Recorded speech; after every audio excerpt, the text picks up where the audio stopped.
અને માણસ એટલે ન્યાજ સ્વીકારે છો ત્યાં સુધી તો ભગવાનને આપણે ગણતા જ નથી. અટકીએ ને ન્યા પછી આપણે આમ તો છે ને ઈશ્વરને આપણે બાપુ જે ટ્રેનમાં હાકલ આવે કાંઈક વિપત્તિ પડે ને એટલે ખેંચવા માટે ટ્રેનને રોકવા માટે હાકળ હોય એમ ભગવાનને આપણે હાકળની જેમ ઉપયોગ જ કર્યો. ભગવાનને કોઈ દી આપણે એમ કીધું કે મને કેટલું દીધું એમ જ્યાં અટકી જાય ત્યાં આપણે હાથ જોડી ગયા હે ભગવાન એવો દાદા વાકરા દોડતો કારણ જાની અમુક વસ્તુ એવી છે વિના બધી જગ્યાએ વિના પહોંચી વળ્યું પણ અમુક જગ્યાએ ન પહોંચ્યું લ્યો બધું એનાથી સર્જન થયું બ્લડનું સર્જન ન થયું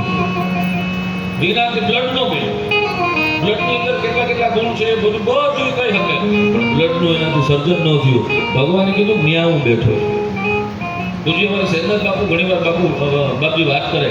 કે ઈશ્વર છે ને ઈશ્વર એવડી મોટી તાકાત છે કે તમે એની બાજુ 5 ડગલા હાલો એટલે થોડોક આગો હોય તમે એથી આગળ હાલો આગો આગો આગો હાલ્યો જ જાય પણ તમે થાકો નહીં ને એટલે છેલ્લે સામે આવીને બધ ભરી જાય છેલ્લે આવે તમને મળી જાય જેમ જેમ હાલ્યા જાય વિજ્ઞાન ભગવાન એટલે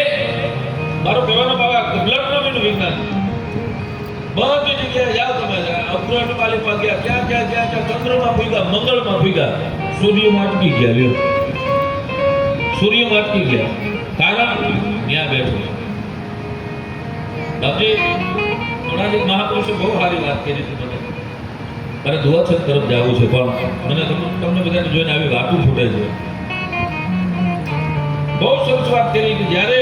ભગવાને આખી સૃષ્ટિનું સર્જન કર્યું ત્યારે તમામ જીવો બનાવ્યા કીડીથી લઈને હાથી સુધીના જનાવરો બનાવ્યા બધા જનાવરોને બનાવ્યા ત્યાં સુધી ભગવાનને વાંધો ન આવ્યો પણ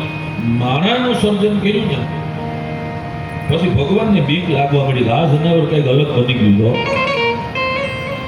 આ કંઈક અલગ બન્યું છે અને તમે વિચાર તો કરો ભગવાનને બીક લાગી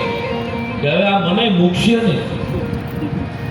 અને આ સર્જન કર્યા બધું તો ભગવાનને પકડવા દોડાવો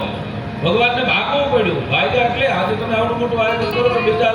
આપણે સલાહકારો હોય તો ઈશ્વરે આપણે સૃષ્ટિનું સર્જન કર્યું તેના સલાહકારો ઋષિમુનિઓ હોય છે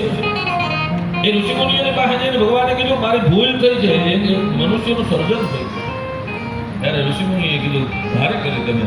કે હવે એને બચવા માટે શું કરું આ ગમે નહીં આ પૂછશે ભગવાને કીધું ચંદ્રમાં આવતા નહીં આવે મંગળમાં આવતો નહીં આવે ગમે નહીં આવી જાય અને મને હક નહીં લેવા દે એ હક નહીં લેવા દે એટલે ઋષિમુનિએ ભગવાનને એને એનો રસ્તો બતાવ્યો પ્રભુ એક કામ કરો કે શું કે એની અંદર જ ઉતરી જાઓ માણસની અંદર જ રહ્યા જાઓ આ મનુષ્ય છે ને બહાર ગોતવામાં ભટકવામાં બધી રહે કોઈ દી અંદર નહીં ઉતરે અને જે અંદર ઉતરો ને એ તો તમને કોઈ દી નુકસાન નહીં કરે અંદર ઉતરી જાય થોડો ઈશ્વરને નુકસાન કરે જે પોતાના ઘટ ભીતરને જે જાણી જાય છે એને દુનિયામાં ક્યાંય કરવાની જરૂર નથી. એમ મિત્રો આપણા કહેવાય છે કે આ પાદરની માલિપા ગંગા વહે છે ગંગાની અંદર પાછી આ ગંગા ભળી છે તો આ ગંગામાં થાય એટલા ધૂમકા મારી લેજો જો નસીબમાં હોય તો આમાં ધૂમકા મારી લેજો. આ પાવન ગંગાની માલિપા હું તમે પવિત્ર થવાનો આ સરસ મજાનો મને તમને મોકો મળ્યો છે એટલા માટે ભેગા થઈ અને દાદાને યાદ કરી તો